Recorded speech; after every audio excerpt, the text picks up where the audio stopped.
The 5E instructional model has 5 stages, as you learned last week. These stages are not linear, but can be visited and revisited, planned for as separate phases or combined in single lessons throughout a unit. This week we will combine 2 stages, Engage and Explore, for our study. Many teachers already use engaging activities as part of their instructional cycle in many content areas. The activities may be quite short, like posing an intriguing question, or more involved, like setting up an observation or reading a book aloud. During this time, teachers assess students' background knowledge, listen to the language students currently use to discuss the topic, trigger curiosity or excitement, and make connections to students' past experiences. So what's different about Engage activities for multilingual learners? In order to make sense of the introductory activity, multilingual students need the information in multiple modes, as pictures, drawings, videos, and when possible in their home languages. During Engage activities, teachers need to assess the vocabulary being used by multilingual students to talk about what they know. Some students may have social or academic vocabulary already in place, so that they can participate in conversation about the topic. Others may have extensive knowledge about a concept, but be unable to express it in English.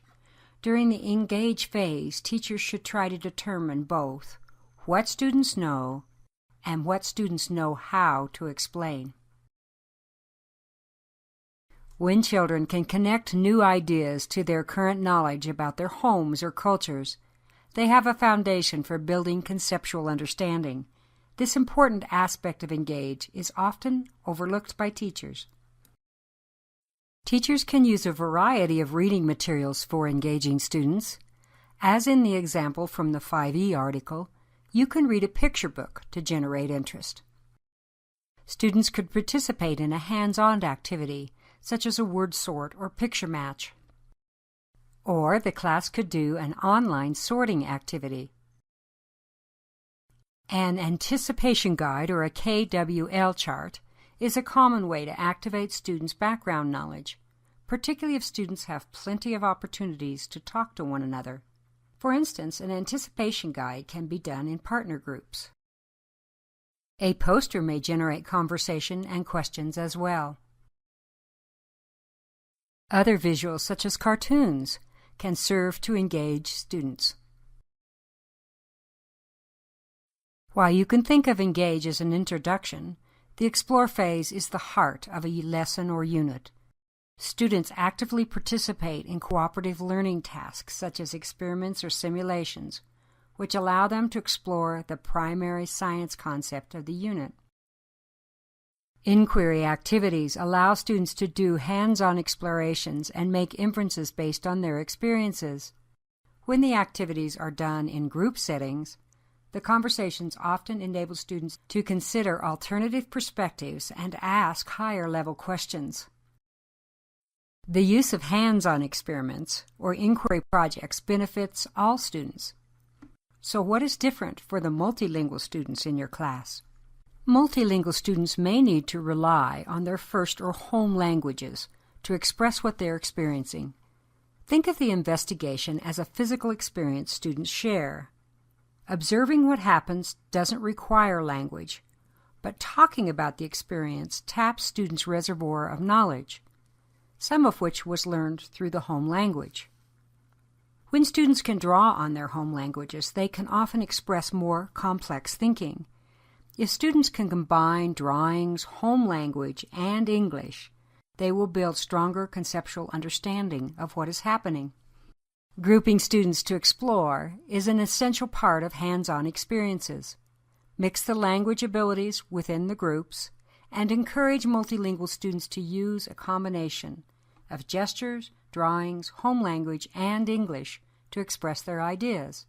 Their native English-speaking peers can use English to express the same ideas.